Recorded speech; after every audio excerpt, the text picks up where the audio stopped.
From Upper Michigan Source, this is your Sports on Demand for Wednesday, December 18th. I'm Mike Ludlum. We found a very competitive boys basketball game in Gwinn as the Model Towners entertained the Ishpeming Hematites. Pick up the action in quarter number 3. Hematites lead 30-25. Otto Swanson barely gets the ball inside to a well-positioned Jacob Kugler for the layup. He had 14 points, 32-25 Ishpeming. Gwinn responds. Maston Love the lob to James Harnick and a decent alley-oop. He had 20 points for the Model Towners. A couple possessions later, Harnick tries again, but no. Breck Bell says, I don't think so, and Harnick acknowledges defeat on that sequence. Next inbound, Caleb Anderson to Maston Love. The baseline drive bounces in. Gwinn gets within 33-29. Again for the Model Towners, Love to Tristan Jancy, and Tristan sees the banks are open at odd angles. That one's good for 3. Ishpeming gets John Corkin to Otto Swanson, drives and scores off the window.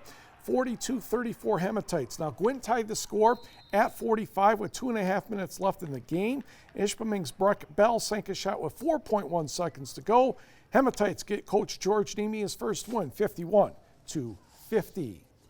One other boys game last night. The Battle of Alger County goes to Munising 72-21 over Superior Central. Austin Killips had 20 for the Mustangs. On the girls' side, a great game down in Menominee between the Maroons and Westwood Patriots, and Menominee is the winner, 52-47. Emma Anderson, their center for Menominee, hit 7 3-pointers and ended up with 28 points.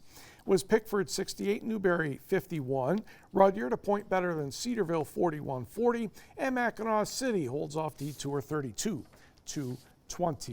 The Calumet High School hockey team is off to a very good start this season, and the prospects of it continuing are pretty good.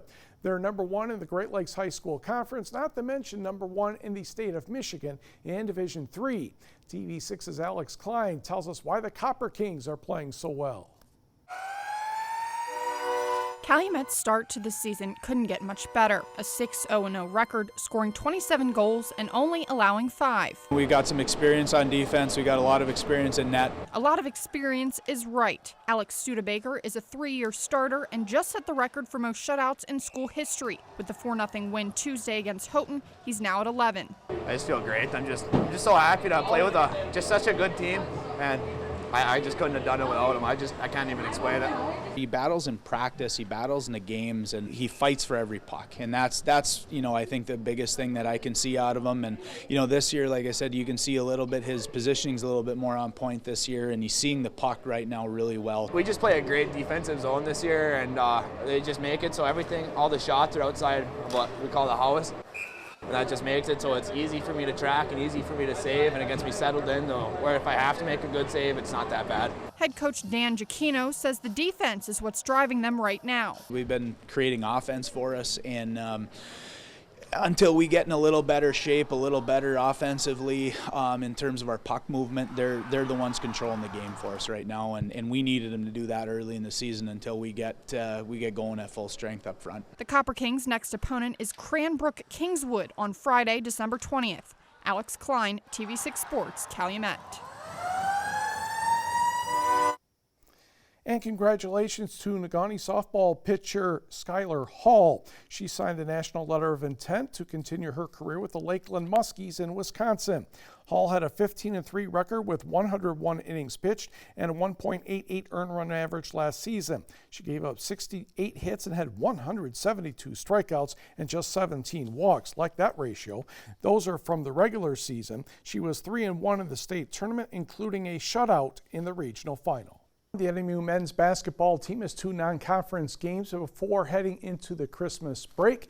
The Wildcats host Hillsdale tomorrow and Ripon on Saturday. And here's Coach Matt Makerzak talking about Hillsdale. I know quite a bit in the sense of our kids played them last year, so they're familiar with them. And then they have a lot of kids that I'd previously recruited, similar to Tech. Their coach is actually, we don't know each other that well, but he's from about 10 minutes from where I'm from. And so their recruiting base is a lot of Wisconsin kids and a lot of kids that we're pretty familiar with. So They're good. I'd say they're really similar to Tech. Tomorrow's tip-off at the Barrie Event Center is 5:30. The game Saturday against Ripon has a 1 o'clock start, and Michigan Tech hosts Algoma Saturday at 1 o'clock as well.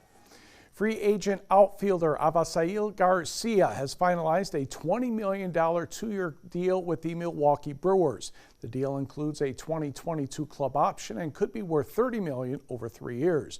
Ryan Braun, usually in left field, could see more time at first base. The 2011 NL MVP played 18 games at first last season, in 2018, but none this past season. Garcia had 20 home runs and 72 RBI for Tampa last year.